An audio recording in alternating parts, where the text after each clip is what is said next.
இருக்கிறது.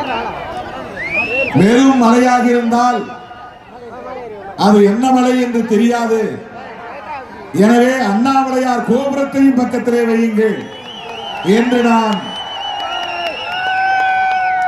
டெல்லியில் இருந்து நள்ளிரவு 1 மணி 2 மணி 3 மணி என்று தொலைபேசியிலே தொடர்பு கொண்டு அந்த கோபுரத்தையும் வைக்க செய்தேன்.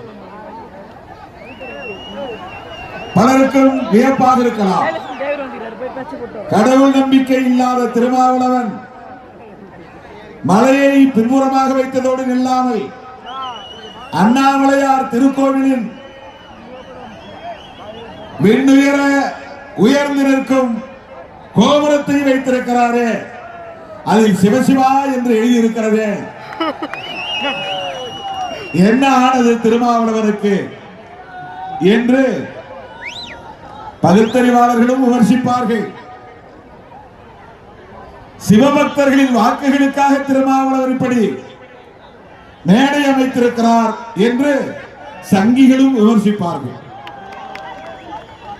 விமர்சனங்களை நாம் பொருட்படுத்த தேவையில்லை. இந்த மேடை சிறுத்தைகளின் மேடை,